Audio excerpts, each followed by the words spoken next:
چند ایک مسائل وضو کے متعلق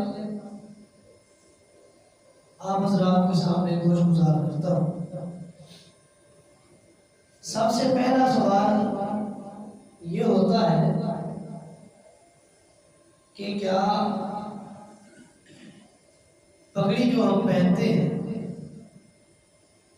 اس پر مسح ہو سکتا ہے یا نہیں ہو سکتا؟ یہ جو پگڑی ہے صاحب اس کو عربی میں کہتے ہیں، اس پگڑی پر مسح کر سکتے ہیں یا نہیں کر سکتے؟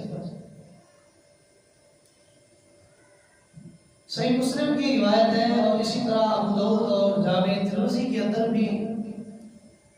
اس کے حوالہ سے روایات موجود ہیں کہ امام الانبیاء جناب محمد رسول اللہ صلی اللہ علیہ وآلہ وسلم نے ایک مرتبہ وضو فرمایا تو آپ کے سر مبارک پر عمامہ پگڑی عصائب موجود تھی، تو راوی حدیث فرماتے ہیں کہ امام الانبیاء جناب محمد رسول اللہ صلی اللہ علیہ وسلم نے اپنی پیشانی سے مسح کیا، پھر پگڑی سے اوپر ہاتھ پھیر کر پگڑی کے اوپر سے ہی رسول اللہ صلی اللہ علیہ وسلم نے مسح فرمایا ہے۔ تو اس روایت کو دیکھتے ہوئے، ان احادیث کو پڑھتے ہوئے جو مسئلہ معلوم ہوتا ہے وہ یہی ہے کہ محمد رسول اللہ صلی اللہ علیہ وآلہ وسلم کی سنت مطہرہ سے یہ بات ثابت ہے کہ عمامہ پگڑی پر مسح کیا جا سکتا ہے۔ اور اسی سے ملتی جلتی ایک روایت ابو داؤد کے اندر بھی ہے کہ رسول اللہ صلی اللہ علیہ وسلم نے مریض کے لیے اجازت دی ہے جس کو کسی فریکچر کی بیس پر پٹی چڑھائی گئی ہو، کوئی زخم ایسا لگا ہو جس کی ٹریٹمنٹ چل رہی ہو اور اس کے اوپر بینڈیج لگی ہوئی ہو، پٹی لگی ہوئی ہو، آیا اس پٹی پر مسح ہو سکتا ہے یا اس جگہ کو دھویا جائے گا؟ یا آپ یہ سمجھیں کہ خدا نہ خواستہ اگر کسی کا بازو ٹوٹ گیا ہے یا ٹانگ میں فریکچر آ گیا ہے تو اس نے اپنی ٹریٹمنٹ کے لیے پلسٹر لگوایا ہوا ہے، تو اب پاؤں پر جب ٹانگ کا فریکچر ہو تو پورے پاؤں پر پلسٹر چڑھا جاتا ہے تو پاؤں دھوئے ہی نہیں جاتے۔ کیا وہ وضو کیسے کرے گا جب اس نے پاؤں دھوئے ہی نہیں؟ بازو کا فریکچر ہے، آرم فریکچر ہے، تو یہ پورا بازو پلسٹر سے لپیٹا ہوا ہے کہ جس جگہ پر زخم لگا ہے اس پر بنڈیج لگی ہوئی ہے، آپ نے اس کو پٹی کیا ہوا ہے بغیر ٹریٹمنٹ کے لیے، تو کیا اس پٹی پر یا اس پلسٹر کی ہوئی جگہ پر دھونا واجب ہے، ضروری ہے، یا اس پر مسح کیا جا سکتا ہے؟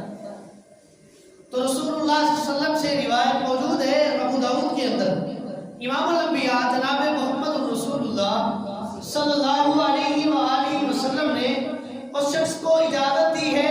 کہ جس کو پٹی بندھی ہوئی ہو، بنڈیج اس نے لگائی ہوئی ہو، وہ چاہے جس قسم کی ہے، وہ پلسٹر کی صورت میں ہے یا ویسی اس کے اوپر پائیوڈین وغیرہ لگا کر ٹریٹمنٹ کی غرض سے فریکچر ہے یا کسی زخم کی بیس پر اس کو پٹی لگائی گئی ہے، تو رسول اللہ صلی اللہ علیہ وسلم نے اس پٹی کے اوپر سے مسح کرنے کا حکم دیا ہے۔ آپ علیہ السلام کا فرمان ہے کہ جہاں پٹی نہیں لگی ہوئی اس اعضاء کو، اس حصے کو، جسم کے اس حصے کو دھویا جائے اور جس پر پٹی چڑھی ہوئی ہے اس پر مسح کیا جائے، یہ مسح اس کے لیے کافی ہے۔ شریعت دیکھیں کتنی آسان ہے، ان الدین یسر،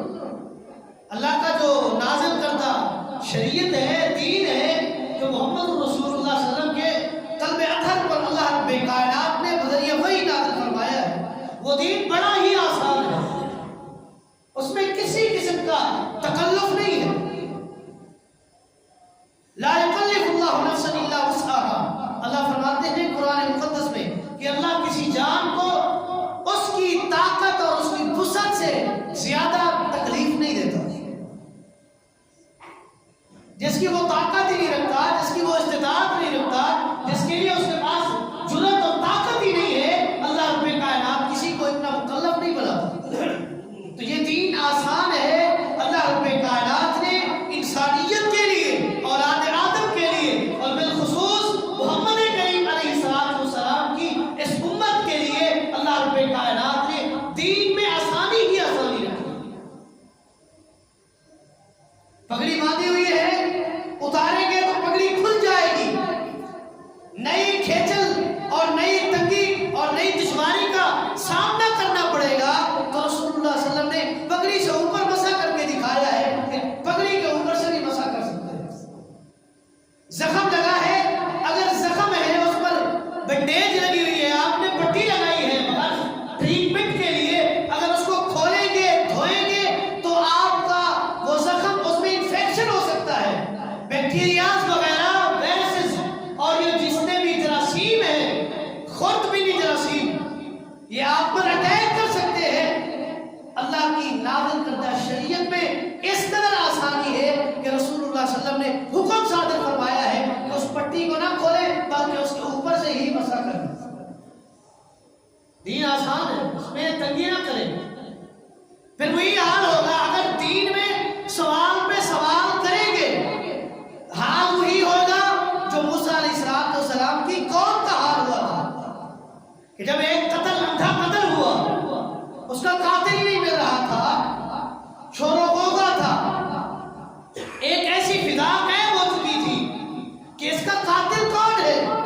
تو موسیٰ علیہ السلام کے پاس آئے. واقعہ سنانا مقصود نہیں ہے. تو موسیٰ علیہ السلام نے اللہ سے کلام کی. اللہ رب کائنات نے یہ ان کو شرط دیا تھا کہ وہ ڈائریکٹ اللہ سے کلام کیا کرتے تھے.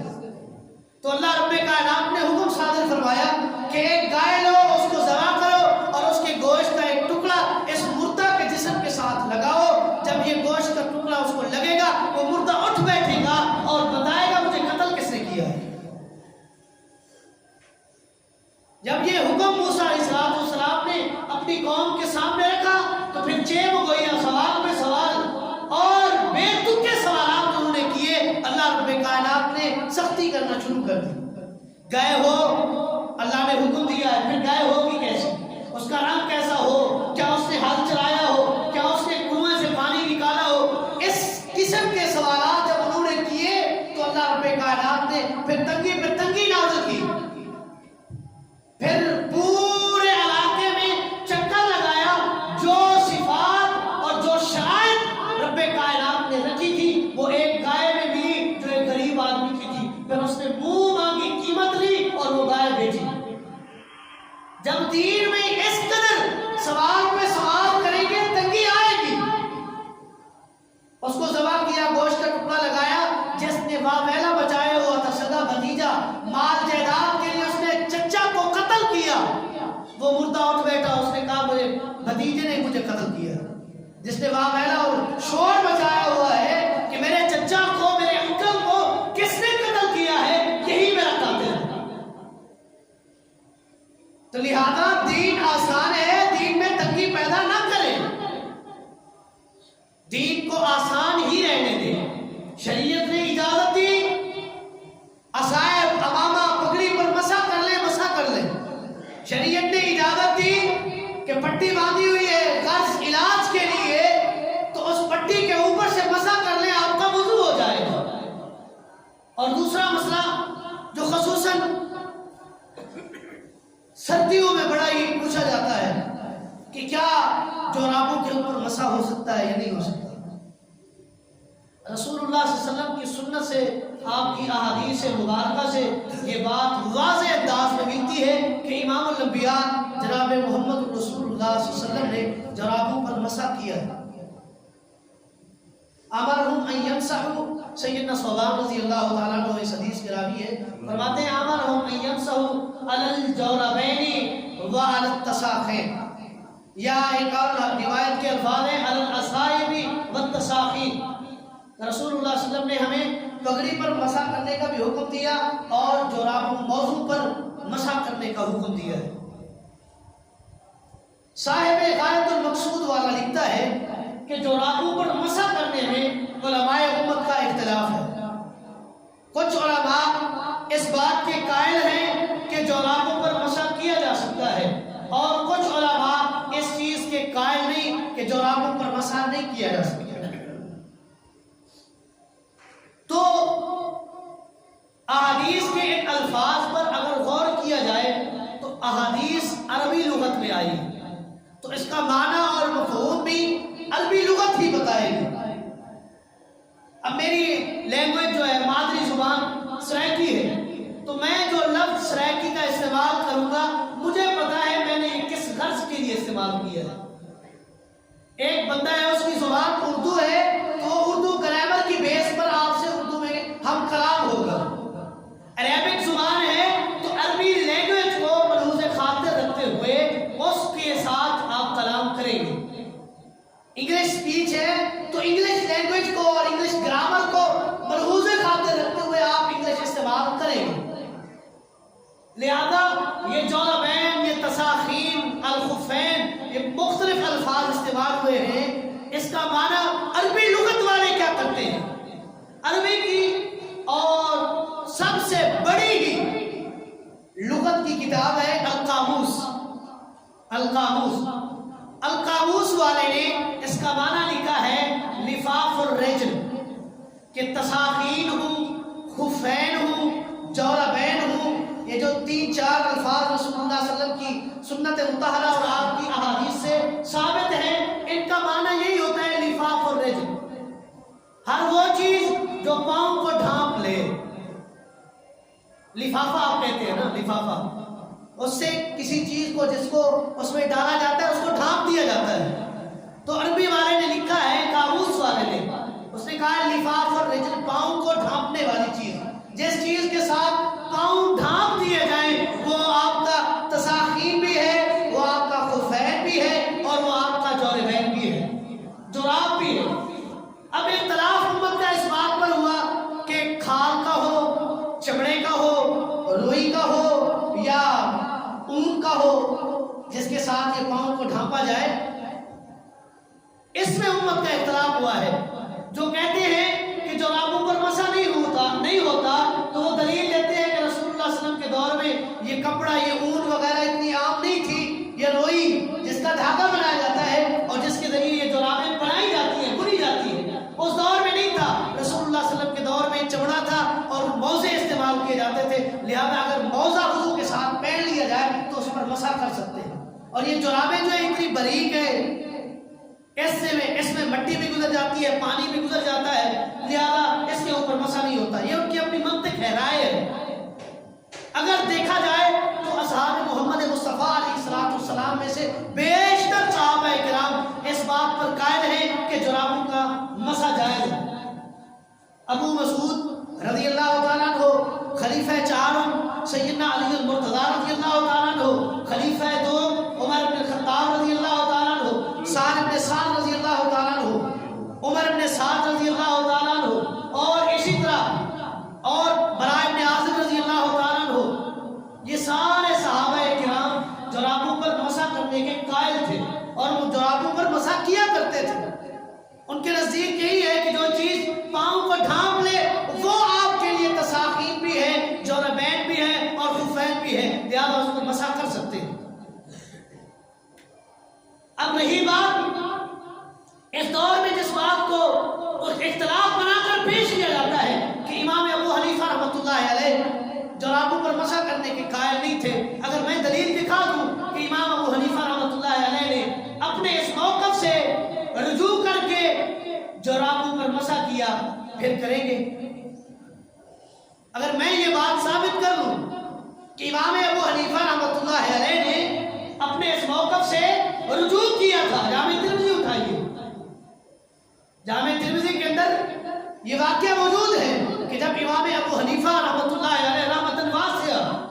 ہم ان سے ان کی بڑی قدر کرتے ہیں، بڑے احترام والے ہیں، جو ان کی قدر نہیں کرتا وہ میرے نزدیک قدر کے لائق نہیں ہے۔